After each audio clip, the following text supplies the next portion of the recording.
बहुत ध्यान दीजिएगा महाराज। एकादशी का ये दूसरा नियम है कि अपने हाथ से किसी पौधे की, किसी वृक्ष की, किसी डाली की कोई पत्ती टूटे ना, कोई पत्ती ना टूटे, इसका प्रयास करिए। इतना सुंदर वर्णन है महाराज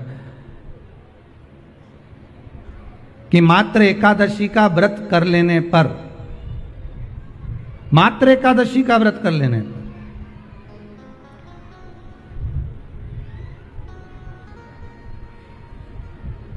जो पूर्व में किया गया हमारा पाप कर्म है, हमने किसी जीव की हत्या करी है, हमने किसी को कष्ट प्रदान करा है, हमने किसी को अपशब्द कहा है, हमने किसी को ताने दिए, हमने किसी को आड़ा टेढ़ा कहा है, हमने किसी को गालियां दे दी है, मात्र एकादशी का व्रत ही कर लेने पर ये सारे जो दोष हैं वो समाप्त हो जाते हैं।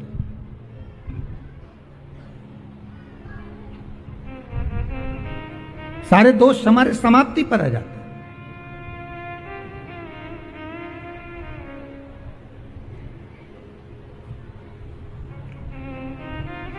अब एक विचार करिएगा थोड़ा सा अपने मन में, अपने चित्त में, अपनी वृत्ति में एक बात उतारिएगा, एक अपने मन में एक बात को उतार कर रखिएगा कि आप अपने पाप को, अपने पाप कर्म को जिस दिन क्षीण करने वाले हो, समाप्त करने वाले हो, अपने पाप को आप जिस दिन समाप्ति पर लेकर जा रहे हो, तो उसके एक दिन पहले आपको प्रसन्नता होना चाहिए कि नहीं होना चाहिए कि कल मेरा पाप कटने वाला है, कल मेरा पाप समाप्त होने वाला है, जो मैंने पाप कर्म करा है वो समाप्त होगा, जो मैंने पाप कर्म करा है वो कल समाप्त हो जाएगा। तो एक दिन पहले आपके चेहरे पर प्रसन्नता हो कि ना हो?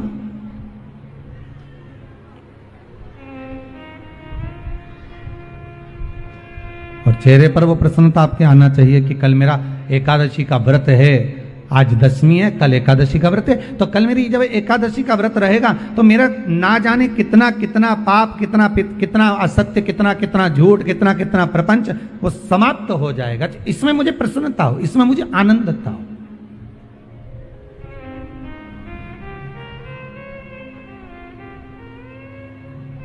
तो क्या कहा गया कि प्रयास करिएगा कि एकादशी के दिन कोई वृक्ष की, कोई डाली की, कोई कोपल की कोई पत्ती ना तोड़ी जाए। क्यों? तो कहा अगर उस पत्ती को हम तोड़ देते हैं, वृक्ष की पत्ती को या क्यारे में लगी हुई कोई डाली की पत्ती को हम तोड़ देते हैं, तो एकादशी का पुण्य फल प्राप्त नहीं होता, एकादशी का कोई फल हमारे खाते में नहीं जाता, पुण्य फल प्राप्त। अब फिर भले तुम, चाहे तुमने मोरधन खाया हो, चाहे तुमने फिर चिप्स खाई हो, चाहे तुमने फिर व्रत का कितना ही सामान खा गए हो और तुमने सोचा कि आज मेरी एकादशी है, तो फिर उसका कोई फल प्राप्त नहीं है, उसका कोई सुख प्राप्त नहीं है आपको, फिर उसका कोई आनंद प्राप्त नहीं है।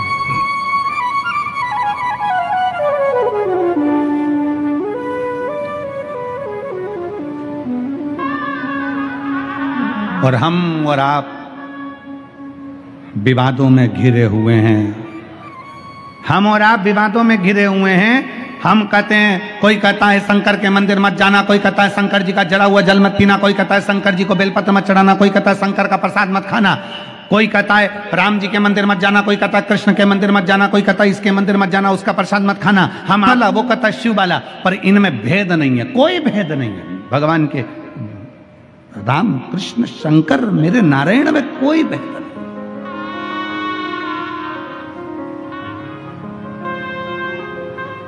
कितनी सुंदर बात भगवान शंकर करें, जो मुझे चाहे ना उससे जाकर ये मत कह देना तू निंदा मत करना।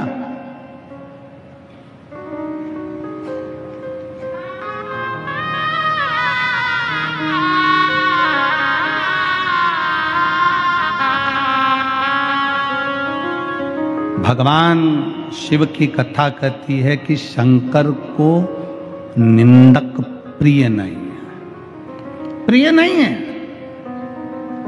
निंदक, नकली और नास्तिक शंकर को प्रिय नहीं है।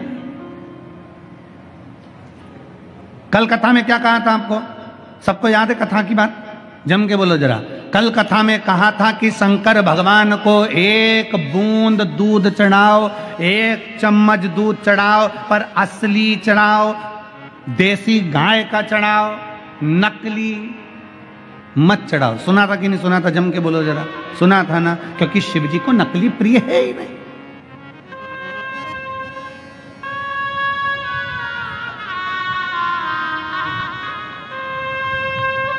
शिव की प्रियता नकलीपन में नहीं, शंकर को असली असली बहुत कठिन है। असलता का जीवन जीना बहुत कठिन है। नकली जीवन जीना तो सरल है, बहुत सरल। कर्जे में लदालू हो गए, पैसा नहीं है, और दुनिया के आगे विचार करो कि हम तो बस मुस्कुराते हुए दिखे, ऐसे दिखे वैसे दिखे, करोड़ों का धन है। ना ना, असलीता का जीवन जियो। हमारे पास नहीं है ना, नहीं है, और फिर भी हम खुश हैं, ये मेरे बाबा की कृपा है।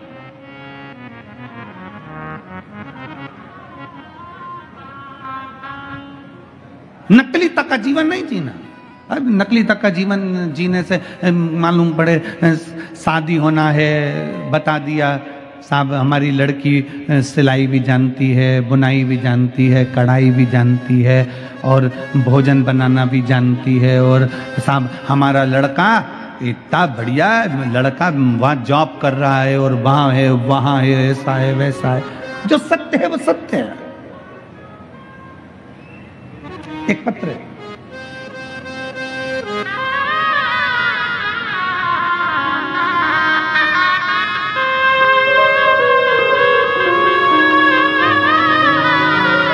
उर्मिला सोनार, नेपाल की रहने वाली हूं। बाबा की कथा सुनने के लिए यहां विश्वनाथ की धरा पर आई हूं। कहीं बैठी हो तो हाथ हिला सकती हैं। उर्मिला सोनार, नेपाल की रहने वाली हूं, बाबा की कथा के लिए यहाँ आई हूं। गुरुदेव कहीं बैठी हो तो हाथ हिला सकती हैं, और एक बेलपत्र लेने के लिए आ सकती हैं। अगर कहीं बैठी हो तो हाथ हिलाएं। आई हैं क्या? हाथ हिला तो एक बार। हाथ दिख गई हो माँ? हाथ हिलाओ वापिस, वापिस हाथ हिलाओ। दिख गई हो, दिख गई। आ जाइए, एक बेलपत्र ले जाइएगा, आ जाओ। मैं उर्मिला सोनार नेपाल की रहने वाली हूँ। बाबा का मैं वर्णन क्या करूँ गुरुदेव। मेरे 3 लड़के हैं, तीनों घर पे बेरोजगार बैठे हैं, बाहर जाने के लिए भटक रहे हैं। उनके पास में इतना, हमारे पास पैसा भी नहीं कि मेरे लड़कों को मैं कहीं जॉब लगवा दूं, नौकरी लगवा दूं। हमारे पास रुपया नहीं है। गुरुदेव कहां भेजूं इन तीनों बच्चों को? तीनों की तीनों लड़के बेरोजगार हैं। गुरुदेव दिन भर हमारे घर के चाट बेचते हैं, रात को खाने के लिए थोड़ा सा पैसा आता है ना, तो 3 बच्चे और हम सब मिलकर उसको पाते हैं। कैसे अपने जीवन को जिए गुरुदेव, समझ में नहीं आता। एक दिन पूरा परिवार भोजन कर रहा था, और भोजन करते करते अपने आप को कोस रहे थे, और कोसते कोसते आपकी कथा सुनने को मिल गई। बस कथा सुनी तीनों बेटों ने, और हमने नियम ले लिया कि शंकर के मंदिर में झाड़ू लगाएंगे, पोछा लगाएंगे, 1 लोटा जल चढ़ाएंगे। बेटों ने भी संकल्प ले लिया कि ये सियोर वाला महाराज कह रहा है ना इतनी शर्त के साथ कि सारी समस्या का हल 1 लोटा जल है, तो अब हमें भी देखना है कि 1 लोटे जल में क्या होता है। गुरुदेव बाबा की ऐसी कृपा हुई, फिर आपकी कथा चलते चलते एक दिन सुनने को मिला कि नेपाल के वीरगंज में आपकी कथा हो रही है, और आपने कहा था कि पंडाल में बैठकर, कथा के पंडाल में बैठकर जो मांगते हो श्री शिवाय नमस्तुभ्यम कहकर वो मिलता जरूर है। मैं अपने तीनों लड़कों को लेकर वीरगंज नेपाल की कथा में पहुंच गई। वहां बैठकर पंडाल में कथा सुनी, खूब झाड़ू करा, कचरा उठाकर फेंकने लगी, सेवा करने लगी, और बाबा की क्या कृपा होती है गुरुदेव। मेरे बेटे ने एक इंटरव्यू पहले दे रखा था, उस इंटरव्यू का कॉल आ गया, और मेरे बड़े बेटे की नौकरी विदेश में लग गई। आज बाबा की कृपा से लाखों का पैकेज हो गया। गुरुदेव एक बेटे की नौकरी लग गई, लाखों का पैकेज हो गया, दूसरे की तैयारी चालू हो गई, क्योंकि अब थोड़ी सहायता मेरे बाबा ने देना प्रारंभ कर दी। हमें नहीं मालूम था गुरुदेव, क्या कुबेर भंडारी ऐसे भंडार भरते हैं। आंखों से आंसू निकलता था गुरुदेव, आज खुशी के आंसू हैं। हम बाबा को प्रणाम करने के लिए यहां पहुंचे हैं। और तेरी कृपा बिना एक भी लेते हैं श्वास, तेरी कृपा से शिव कैसे कृपा करता है? दुनिया के लोग कहते हैं क्या कथा के पंडाल में बैठकर श्री शिवाय नमस्तुभ्यम कहकर मन से मांगा जाए व्यासपीठ के सामने, तो क्या बाबा देता है? क्यों नहीं देता?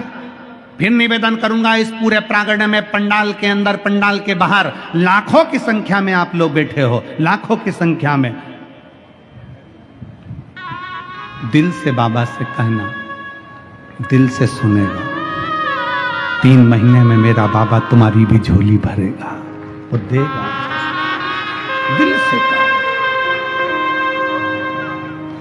मेरे भोले तेरा सहारा है, मेरे बाबा तेरा सहारा है, मेरी नैया का तू किनारा है, मेरी नैया का तू किनारा, मेरे बाबा तुझे पुकारा है, मेरे भोले तुझे पुकारा है, मेरी नैया का तू किनारा है। उस माँ ने एक बात लिखी, वो हम बताना भूल गए, वो भी सुन लो।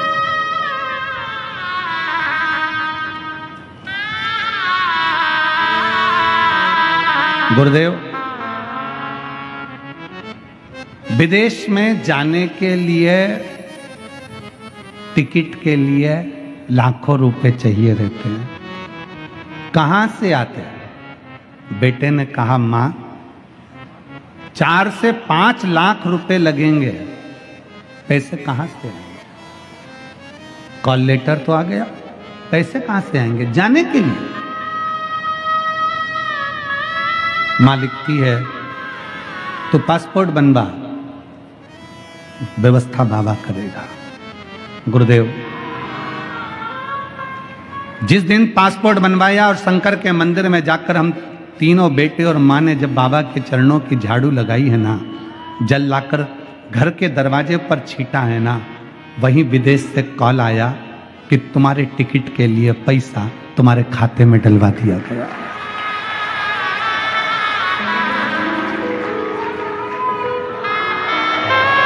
पैसा खाते में डलवा दिया गया। शायद ये होता नहीं, पर बाबा की कृपा है, शिव कृपा है। उस पर करा भरोसा, उस पर करा गया विश्वास, उसकी दृढ़ता, उसका भरोसा टूटता नहीं। किसके आश्रित होकर जी रहे हो? दुनिया के लोग कहते हैं हम तुम्हारे सहारे, हम तुम्हारे सहारे। हम कई बार सतुआ बाबा जी से हमने कई बार चलते चलते बाबा जी से कहा आपके आशीर्वाद से ये सब कथा, तो बाबा जी तुरंत कह देते नहीं नहीं नहीं, ये विश्वनाथ करा रहे हैं और विश्वनाथ करने वाले हैं और विश्वनाथ ही करेंगे। इसमें कोई दूसरा नहीं कर सकता। इसमें विश्वनाथ करने वाले, विश्वनाथ कराने वाले और विश्वनाथ ही कर रहे हैं। आ जाइए।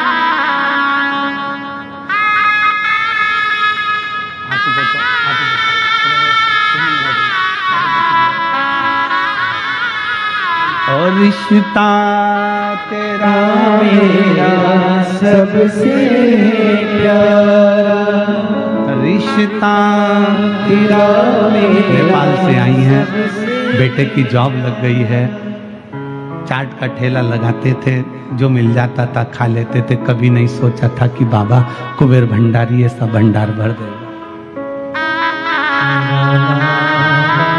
रिश्ता तेरा मेरा सबसे प्यारा, रिश्ता तेरा मेरा सबसे, उसका संबंध है आप,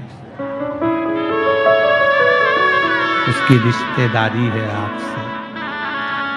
हमसे लोग कहते हैं एक लोटा जल में क्या है, हम कहते हैं जब जल चढ़ाते हो ना, सुदामा जी भगवान कृष्ण के पास में गए थे तो सुदामा जी तंदूल लेकर गए थे।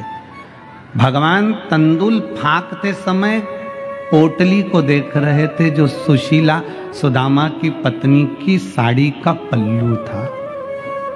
भगवान भी तुम्हारे हाथ से जब जल चढ़ा हुआ देखता है तो तुम्हारे घर के लोटे की दशा देख लेता है कि इसको चाहिए क्या, क्या चाहिए।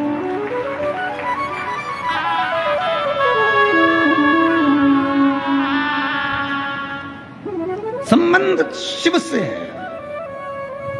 पहले दिन कथा में कहा था, कथा सुनने के लिए आप कहीं नहीं आए हो, कथा सुनने के लिए अपने बाप के घर आए हो, अपने पिता के घर, अपने बाप के घर आए हो। कौन सी बेटी है इसमें से जिसके पिताजी उसको देकर नहीं भेजते? ऐसी जगत में कोई बेटी नहीं, ऐसा जगत में कोई बेटा नहीं। बेटा अपने पिता को कुछ दे चाहे नहीं दे, पर बेटा कहता है कि पापा हम काशी जा रहे हैं, पापा हम हरिद्वार जा रहे हैं, पापा हम घूमने जा रहे हैं। तो घर से जब बच्चे निकलते हैं तो बूढ़े माँ बाप के पास कुछ नहीं हो तो भी 10 रुपए तो हाथ में पकड़ाई देते हैं, ले ये लेकर जाना, ये शाल ले जा ठंड लगेगी ओढ़ लेना, ले ये तकिया ले जा, ले ये चद्दर ले जा बेटा ओढ़ लेना ठंड पड़ेगी। घर के बुजुर्ग देकर भेजते हैं। घर की बेटी जब मायके से जाती है तो उसको देकर भेजा जाता है। कुछ भी देंगे, पल्लू में झोली में थोड़ा सा खोचा डाल देंगे, थोड़ा सा चावल डाल देंगे, पर देकर भेजते हैं। उसी तरह पिता के घर में कथा सुनने के लिए आए हो तो मेरा विश्वनाथ भी इस पंडाल से खाली नहीं भेजेगा, तुम्हें देकर भेजेगा, देकर।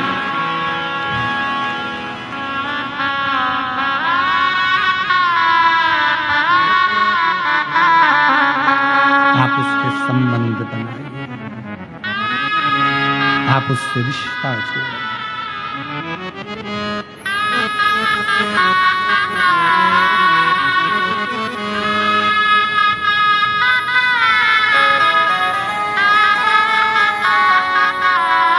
काशी वाले से मिलना बड़ा जरूरी, ओ काशी वाले से मिलना बड़ा जरूरी, ओ काशी वाले से मिलना बड़ा जरूरी, ओ डमरू वाले से मिलना बड़ा जरूरी, मिलना बड़ा जरूरी, हाँ मिलना बड़ा जरूरी, मिलना बड़ा जरूरी।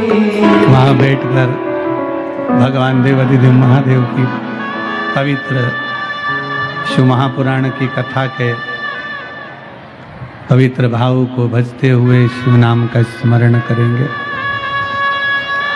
अपने दिल की बात बाबा से कहेंगे, जहाँ जगह मिले वहाँ बैठकर दिल से बाबा को प्रार्थना करें।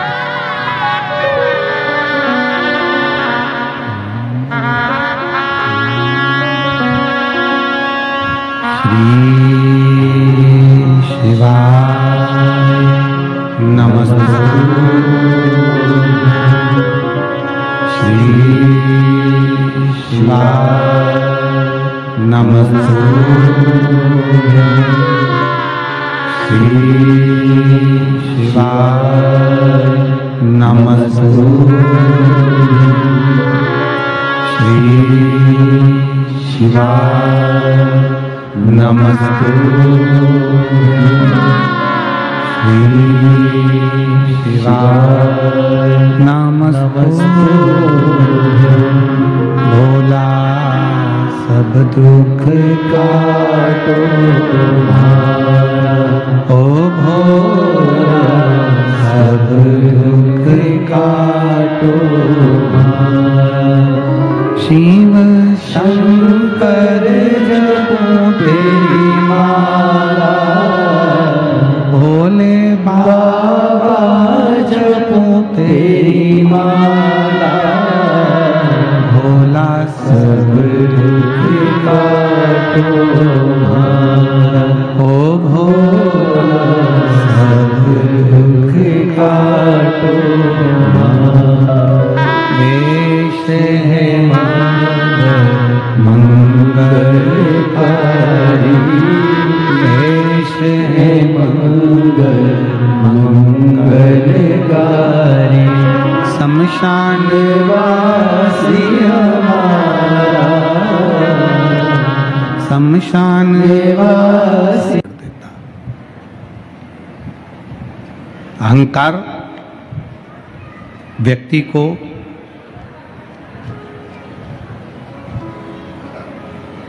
परमात्मा से दूर करता है।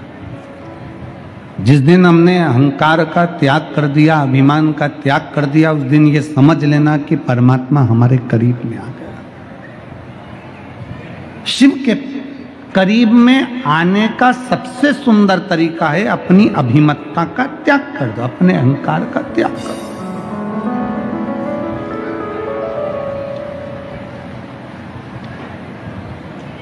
शिव के मंदिर जाते हो रोज, तो शंकर के मंदिर में रोज जाते हो तो रोज बाबा से प्रार्थना करना, बाबा इस शरीर के अंदर, इस चित्त के अंदर कभी अहंकार मत आना,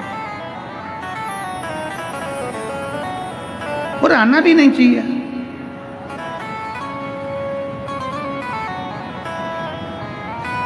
इस शरीर में जो चीज अंदर जाता है उसको त्यागना ही पड़ता है। नहीं त्यागेंगे तो शरीर को रोगी बना देगी। हम भोजन करो, पेट भर कर करो,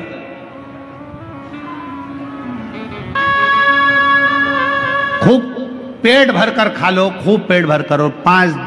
2-4 दिन, 5 दिन, 2 दिन तुम पेट में ही रहने दो, जाओ मत। नहीं, मैं त्याग ही नहीं करूंगी, मैंने तो खाया, त्याग नहीं कर। जो खाया है उसका त्याग करना पड़ेगा। त्याग नहीं करोगे तो बीमार पड़ोगे। बोलो सही है कि गलत है? पानी पी लिया, दूध पी लिया, चाय पी ली, कोल्ड ड्रिंक पी लिया, कोई सामग्री तुमने दूध आदि पी लिया, जल पी लिया, पानी पी लिया, पानी तुम पेट भर कर पी लो और उसको अपने पेट में रख लो। बाद में तुम त्याग मत करो 1-2 दिन तक। बोलो बीमार पड़ोगे कि नहीं पड़ोगे? जम के बोलो जरा, पढ़ोगे ना। भोजन किया उसका त्याग करना पड़ेगा, जो भीतर गया है उसको त्यागना पड़ेगा। पानी पिया उसको भी त्यागना पड़ेगा। इस शरीर में रख नहीं सकते। जब भोजन अंदर गया है, भोजन का त्याग किया है, पानी अंदर गया तो पानी का त्याग किया है। त्याग नहीं करोगे तो बीमारी हो जाएगी। उसी तरह अगर अभिमान अंदर गया है तो उसका भी त्याग करो, नहीं तो ये मन को बीमार कर देगा। ये मन को बीमार, अभिमान को बाहर निकालना पड़ेगा, अहंकार को बाहर करना पड़ेगा। देवऋषि नारद नहीं कर पाए। देवऋषि नारद के अंदर अभिमत्ता जागृत रही। देवऋषि नारद के अंदर अभिमत्ता थी। उन्होंने, भगवान शंकर ने कहा कि तुम जो मुझे चाहते हैं तुम उनसे मत कह देना, इस निंदा को मत कर देना, तुम ये मत कह देना कि शंकर भगवान कामदेव को जीत नहीं पाए और मैंने जीता है। और भगवान ने मार्गदर्शन दे दिया था कि तुम कहना मती, क्योंकि भगवान जानते थे कि ये देवऋषि नारद भगवान नारायण के पास जाकर कहेगा और नारायण मुझे बहुत प्रेम करते हैं, उनसे ये निंदा सुनते नहीं बनेगी और वो रुष्ट हो सकते हैं। ये निंदा उनसे सुनते नहीं बनेगी। देवऋषि नारद बाहर निकले रुद्राक्ष की गले से माला निकाली, गले में से रुद्राक्ष की माला निकाली और देवऋषि नारद ने उठाकर जमीन पर उस रुद्राक्ष की माला को पटक दिया, जमीन पर। अगर देवऋषि नारद को यह मालूम पड़ता कि ये माला कोई साधारण नहीं है, ये भगवान भोलेनाथ ने अपने गले से निकालकर नारद तेरे गले में पहनाई है, ये कोई साधारण नहीं है, कोई संत, कोई साधु, कोई गुरुजन, कोई तपस्वी जन, कोई साधक, कोई उपासक अपने गले की माला अगर आपको दे रहा है तो ये माला साधारण नहीं है। उसने दिए, उसको हृदय से लगाओ, मस्तक से लगाओ, फिर विसर्जन करिए उसको, आप फेंकिए नहीं उसको, चित्त के हृदय लाओ।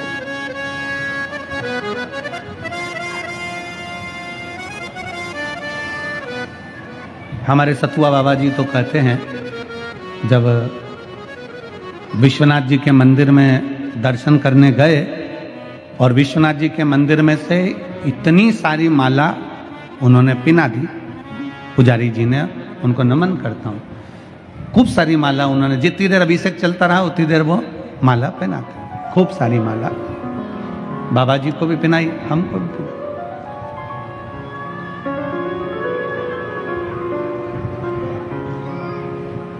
सतुआ बाबा जी बोले, आज माला के रूप में ऐसा लग रहा है जैसे विश्वनाथ गले लग रहे हैं और अपने दिल से अपने दिल की बात कर रहे हैं। ये संत का स्वभाव होता है, ये संत का एक भाव होता है कि माला में भी शिव तत्व की प्राप्ति को जाने, एक एक चीज में शंकर को पहचाने।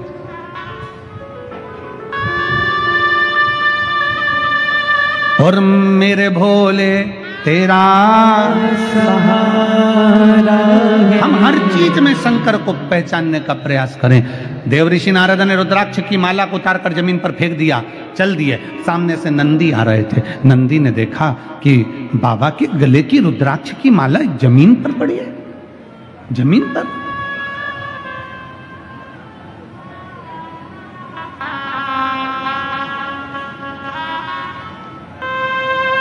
एक निवेदन आप सबसे, विश्वनाथ जी का दर्शन करने के लिए जाओ, सबकी डलिया में फूल बेलपत्री रहती है, बोलो रहती कि नहीं रहती है? कईयों की डलिया में से बेलपत्र जमीन पर गिर जाती है, पर एक निवेदन है, करवद विश्वनाथ जी के मंदिर में अगर जमीन पर बेलपत्र पड़ी है ना, आपने उसको उठाकर झोली में रख लो, भले उसका कोई प्रयोग ना करो, पर उसको ले जाकर बाद में विसर्जन कर दो, पर वो बेलपत्र किसी के पांव में मत आने दो, उतने में भी मेरा बाबा तुम पर कृपा कर दे, उतने में भी मेरा बाबा तुम पर कृपा कर देगा। वो बेलपत्री जो पांव में आ रही है, जो बेलपत्री जमीन पर पड़ी हुई है, हिलने में, जाने में, धक्का में, मुक्की में, दौड़ने में, हो सकता है लाइन में लगने में पॉलिथीन से, डलिया में से बेलपत्र जमीन पर गिर जाए, क्योंकि ये बेलपत्र साधारण नहीं होती, ये बेलपत्र मेरे शंकर का एक स्वरूप है, मेरी पार्वती का एक स्वरूप है। इस बेलपत्र को उठा लो, बाद में भले विसर्जन कर दो, शर्म मत करो कि लोग क्या कहेंगे बेलपत्र उठा रहा है, लोग क्या कहेंगे बेलपत्र उठा रहा है। अरे भैया, जब किसी का पड़ा हुआ मोबाइल 80,000 का मिल जाता है तो तुरंत उठा लेते हो, किसी की पड़ी हुई चेन मिल जाती है तुरंत उठा लेते हो। तो ये मोबाइल 80,000 का होगा, चेन 1 लाख की होगी, पर जो बेलपत्र जमीन पर पड़ी है तुमने अगर उठाकर अपने पल्लू में रख ली है और बाद में उसका अगर विसर्जन कर दिया है तो तुम्हारी झोली करोड़ों में जरूर भराएगी, ये निश्चित है। एक बेलपत्र जमीन पर ना गिरे, उसका स्मरण रहे, पड़ी है उठा लो, बाद में देखें, बाद में विसर्जन कर देंगे।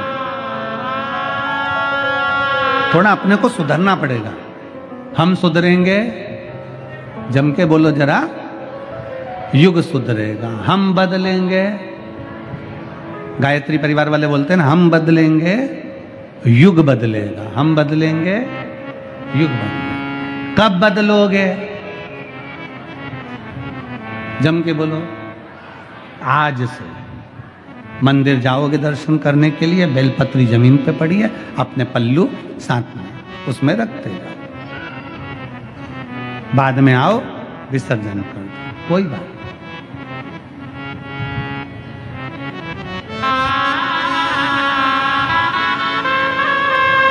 उसके मंदिर को स्वच्छ रखिए,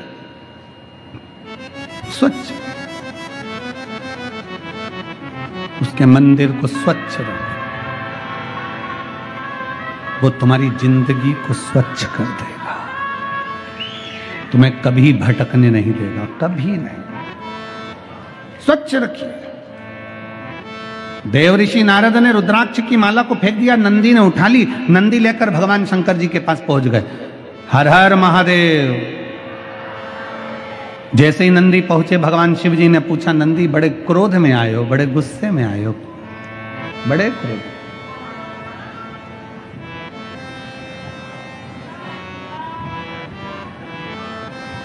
बहुत गुस्सा है नंदी तुम, इतना क्रोध।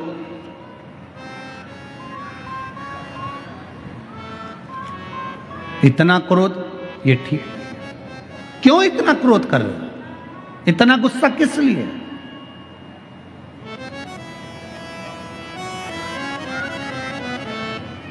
अच्छा, क्रोध जो होता है ना, सबसे ज्यादा अकल किस में होती है?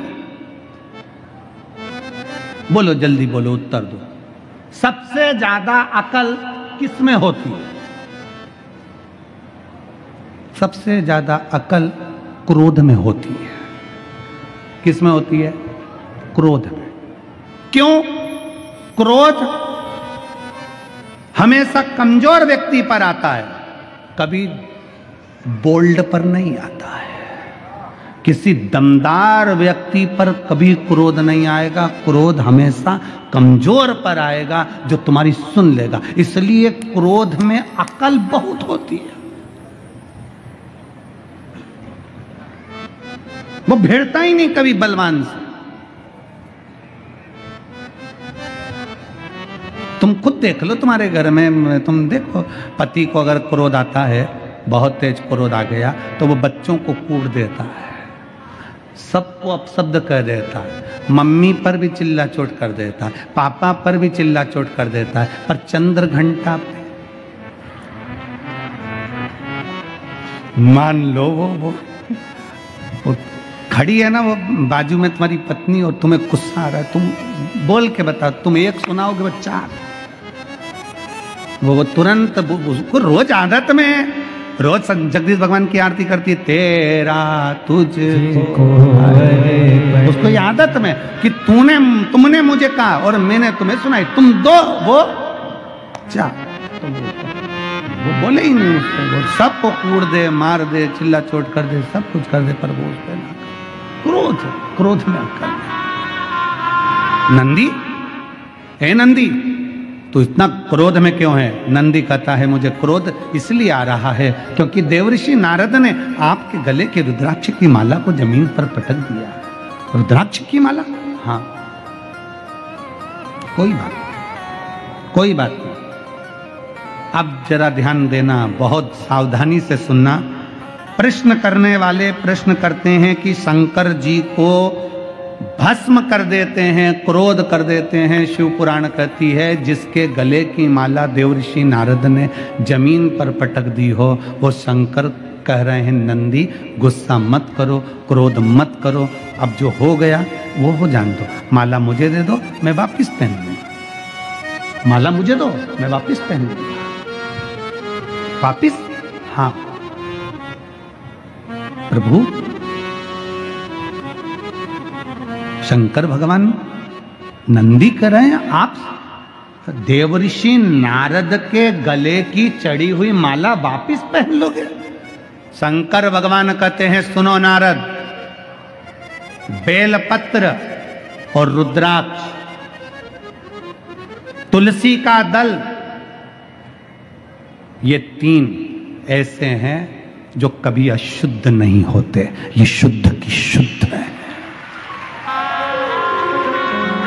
बेलपत्र, रुद्राक्ष और तुलसी का दल या तुलसी की माला, ये कभी अशुद्ध नहीं होती। ये शुद्ध की शुद्ध है, इसमें अशुद्धता नहीं है, ये शुद्ध है।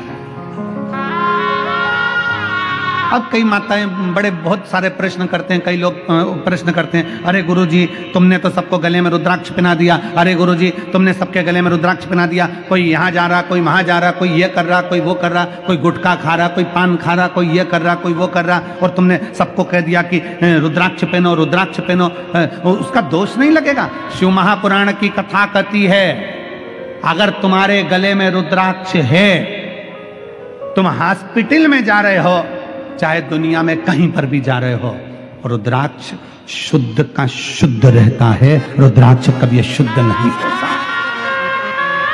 रुद्राक्ष कभी अशुद्ध नहीं होता, उसकी शुद्धता बरकरार रहती है। बेलपत्री जमीन पर गिर गई है, उठा ली, धो ली, चढ़ा दी, शिव स्वीकार करेंगे। तुलसी का दल गिर गया है, उठाया, धोया, चढ़ाया, भगवान स्वीकार करेंगे। इसमें अशुद्धता का भाव नहीं,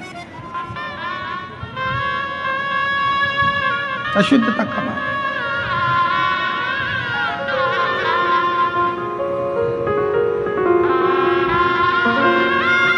कई लोग कहते हैं गिरा हुआ क्या भगवान को चढ़ा सकते हो? अरे महाराज जी कहां कहां की बात सुनाते हो, गिरा हुआ क्या भगवान को चढ़ा सकते हो? शिव महापुराण की कथा कहती है, जो गिरा वो तो ठीक है, इंसान भी तो कभी कभी ऐसा कर्म कर जाता है कि गिर जाता है, तो भी तो भगवान स्वीकार करता है, तो भी तो भगवान स्वीकार करता है।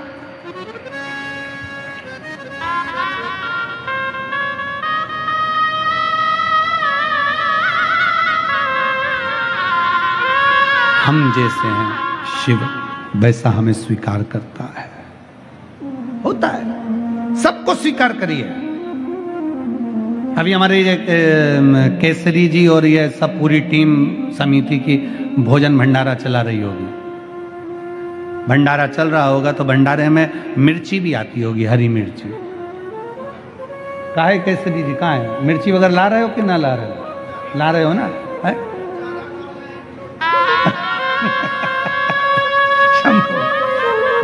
तो ये हरी मिर्ची वगैरह सब आ रही हो गया। अब ईमानदारी से बोलना, मेरी जीजियां भी बैठी हैं, 5 किलो हरी मिर्ची लेकर आते हो, उसमें से 4, 5, 10 हरी मिर्ची बेकार निकलती है कि नहीं निकलती? बोलो जम के बोलो जरा, निकल। 25 किलो आलू लेकर आए, उसमें 2-5 आलू बेकार निकलते हैं कि नहीं निकलते?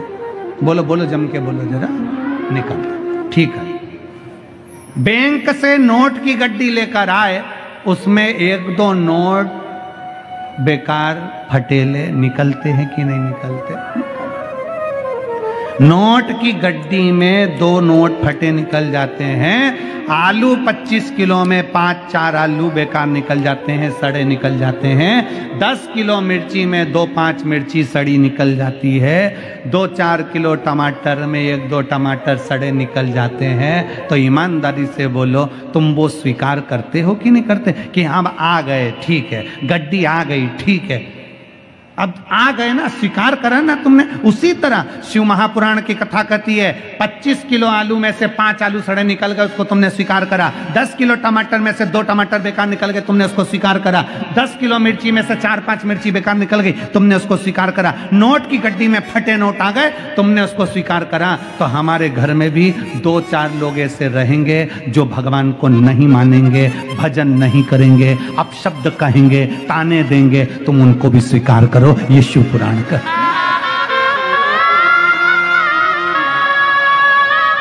ये शिव महापुराण की कथा कहती है, हमें उसमें दोष नहीं देखना। कई माताएं कहती मेरी जेठानी तो मंदिर ही नहीं जाती, मेरी देवरानी तो मंदिर में नहीं जाती, वो तो जल ही नहीं चढ़ाती। हमें दोष नहीं, उनको स्वीकार करो, ठीक है ना। हमारी जेठानी हमको गाली देती है, कहां जा रही हो? काशी, कथा सुनने के लिए? क्यों वो सियोर वाले महाराज के चक्कर में पड़ी हो? क्यों कथा में जा रही हो? आप शब्द कहते हैं, स्वीकार करो, कोई बात नहीं। समझ लो 10 किलो टमाटर में 2 टमाटर गड़बड़ है, स्वीकार करो। समझ लो 25 किलो आलू में, हमारे घर में 25 लोग हैं, हमारे 25 किलो, तुम्हारे घर में कितने किलो हैं? सबको गिन लो।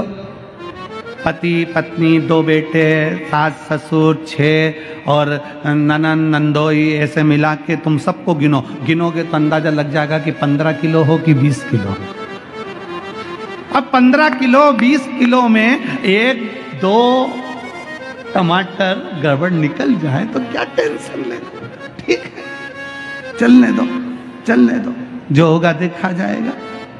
पर हमारी आदत क्या हो जाती है कि हम सोचते हैं नहीं ये तो बेकार हो गया, अब टेंशन लेके बैठ गए, मेरे 2 टमाटर गड़बड़ हो गए। 10 किलो लेके आई थी, 2 टमाटर बेकार निकल गए। 20 किलो लेकर आई थी, 2 आलू बेकार निकल गए। नहीं सोचना, बिल्कुल नहीं सोचना। हम तो बाबा के भरोसे चलते हैं, हम तो बाबा के भरोसे चलते हैं। ये दुनिया वाले जलते हैं, हम तो बाबा के भरोसे चलते हैं। अगर सब्जी अच्छी बनाना है, परिवार को अच्छा बनाना है, तो 1-2 टमाटर या 1-2 हरी मिर्ची या 1-2 आलू को मत देखो। घर को अच्छा बनाना है तो इनको मत देखो जो दिन रात निंदा में लगे हैं, उनको किनारे में पटक दो। जो अच्छे हैं वो अच्छे से बघारो, खाओ, आनंद में रहो, अपनी जिंदगी मस्त जियो। कई लोग ऐसे होते हैं, अभी कथा हो रही है काशी में, 2-4 टमाटर यहां भी गड़बड़ हो सकते हैं, ऐसा नहीं है। 1-2 आलू यहां पर भी गड़बड़ निकल सकते हैं, उसमें कोई दिक्कत नहीं, हो जाता है कभी कभी। टमाटर है, आलू है, ढेरों के भेड़ में थोड़ा बहुत कमजोर निकल सकता है, हो जाता। और निवेदन है 1 दिसंबर से 7 दिसंबर तक जो सिरपुर जिला धूलिया महाराष्ट्र की पवित्र कथा जो होने वाली है, उनसे भी निवेदन मिलेंगे बहुत सारे जीवन में। पर ध्यान रखना कि अपन को जोड़ कर चलना है, सबको जोड़ कर चलना, सबको।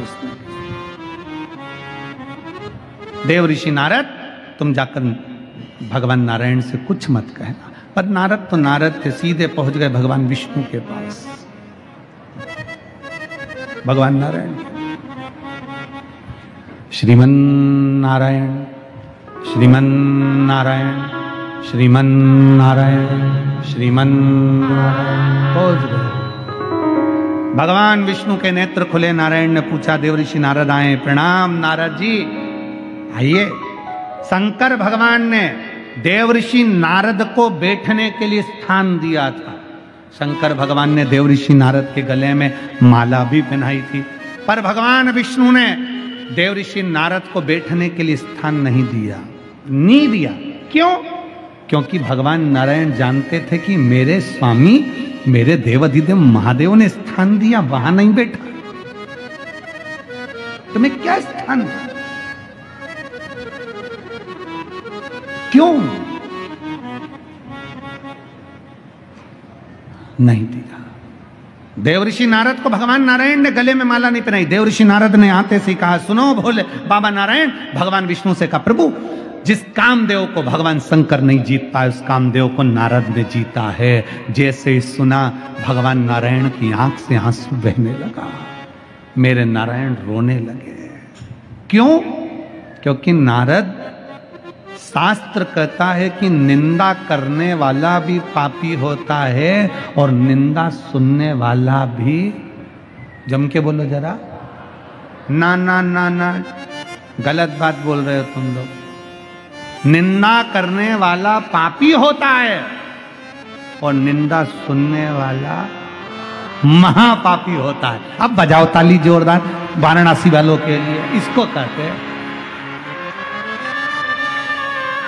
जोरदार बात कही। आज मेरी जीजियां कद्दू की सब्जी खाए बैठी है, बहुत प्रबल ज्ञान, बहुत जोरदार, अच्छी। पापी तो केवल निंदा करने वाला होता है। निंदा करने वाला का काम क्या है? केवल पापी निंदा करेगा, निंदा करेगा। शिव पुराण की निंदा, शिव भक्ता की निंदा, शिव भजन की निंदा, भगवान की कथा की निंदा, भगवान की निंदा, मंदिर की निंदा, देवालय की निंदा, शिवालय की निंदा। निंदा करने वाला केवल निंदा करेगा, वो केवल पापी है, पर सुनने वाला महापापी है।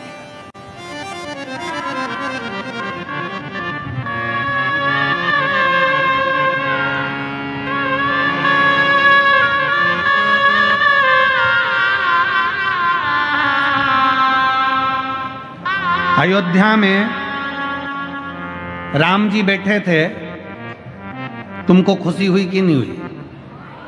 अरे जम के तो बोलो जरा। हुई थी? ठीक है। सारे महात्माओं ने, सारे देश ने अपने अपने गांव में, अपने अपने नगर में, अपने अपने मोहल्ले में खूब सजाया, दिया लगाया, खूब बाबा का प्रवेश कराया। राम जी अवध में बैठे। ध्यान देना जरा, किस चीज की खुशी? अवध में राम बैठे, अयोध्या में राम बैठे, पर मेरे भारत की भूमि का गौरव यह था कि जिस समय राम जी अवध में आए थे उस समय केवल राम अवध में ही उत्सव मना था, पर अभी जब मेरे राम अवध में आए तो पूरा भारत और विदेश में भी उत्सव मन रहा था। मतलब दिल में राम बैठ गया, दिल के अंदर राम बैठ गए थे, हृदय चित्त में राम बैठ गए थे। इसलिए तो हम दिए जला रहे थे, हमारे भीतर राम उतर गए थे, इसलिए हम आतिशबाजी छोड़ रहे थे। हमारे भीतर राम उतर गए थे, इसलिए हमने द्वार सजाए थे। हमारे भीतर राम उतर गए थे, इसलिए हमने रंगोली बनाई थी। हमारे भीतर राम उतर गए थे, इसलिए हमने पकवान बनाए थे, मिठाइयां बनाई, खूब लड्डू बटवाए, क्योंकि हमारे भीतर राम उतर गए थे। तो राम केवल अवध में नहीं, राम तुम्हारे दिल रूपी अवध में भी बैठ चुका है।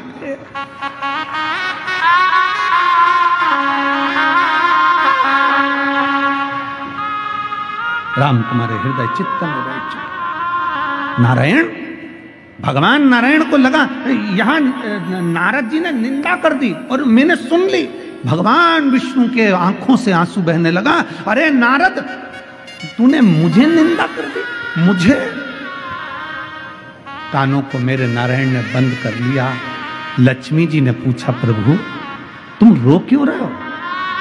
नारद जी ने ऐसा क्या कह दिया जो तुम रो पड़े?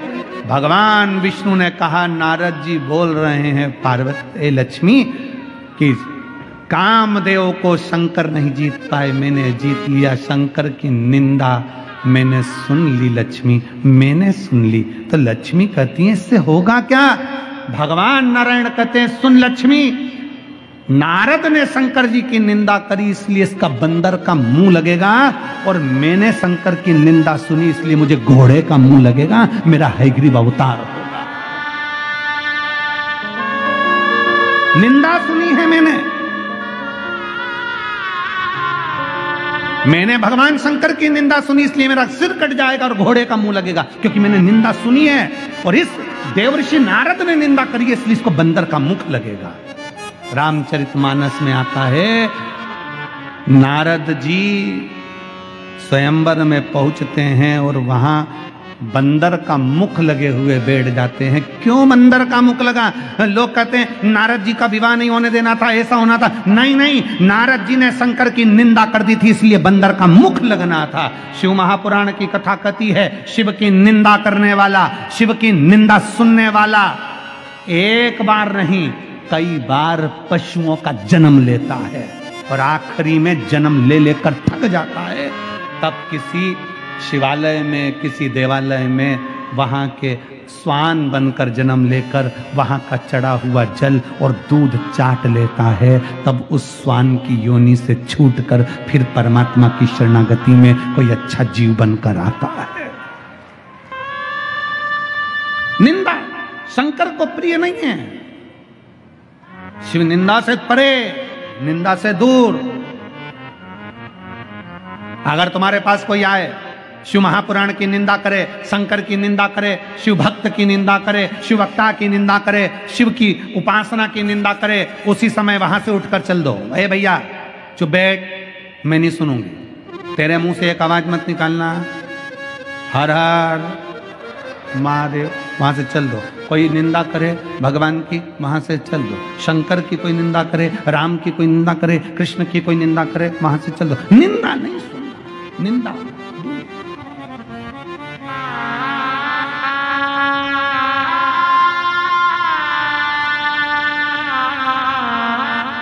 कितना अच्छा मनुष्य का देह मिला है।